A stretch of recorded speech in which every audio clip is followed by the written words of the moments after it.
So both of the coding projects I'm going to show you can be found by going to triadyouthmakers.org. So here's the URL, triadyouthmakers.org. Notice no www. When you get there, you're going to click on the link that says Projects, and you'll see lots and lots of resources for Maker and STEM learning at home. Some of these projects have been filled out, some of them haven't. I'm still working on this website, and my hope is by the end of the summer or the middle of the summer, there'll be lots more projects. So hopefully this video will be a way to get you started, but realize that you can come back to this website and find lots and lots of projects you can do for Maker and STEM learning at home. But specifically, I want to show you the computer coding projects. So we're going to click computer coding, and we'll scroll down here to look at the no cost options. And so for under no cost, we have learn to code with Scratch, and that'll be the first one we'll look at. And the second one is learn to code with Python programming. This one says beginner level, so if your student hasn't done any programming before, this is a good place to start. A lot of students, especially in elementary and middle school, have used Scratch at school, whether it's an hour of code activity or maybe in their computer or technology classroom, they may have used this before. So some students will have familiarity with it, but if they don't, that's fine. So that's why it says beginner level.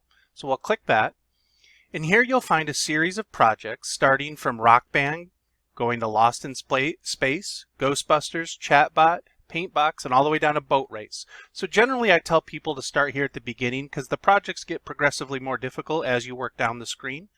But I really like this website because it walks you through step by step on what to do. So your student just has to read the instructions. It would be helpful if you're there with them, especially for elementary students, to help read this for them. But you click this link here and it'll tell you what you need. Again, this is completely free. You don't even need to make an account. You can make an account if you want to save your work to come back to later, but you certainly don't have to. So you start here with the introduction. You'll notice here on the left it walks you through what you need to do. You'll create sprites, which are basically characters that you get to interact with. And the reason I like these projects, there's a couple of reasons. One, it's very linear and it's very easy to kind of get started, but it also gives you a lot of flexibility.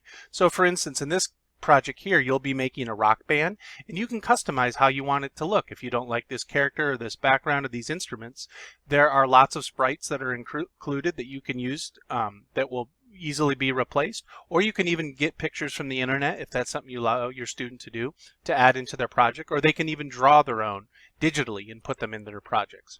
So I like this again because it really breaks it down what you're going to learn, what you will need, and then some additional information here. So I would just click introduction, and it's going to tell me to click this link and I can get started. So this is a great place to start for beginning coders. Again, some students may have done this in school, some may have not, but either way I think this is a great place to start. And just to show you how we got there again, you're going to go to triadyouthmakers.org, triadyouthmakers, all one word, .org, click on projects.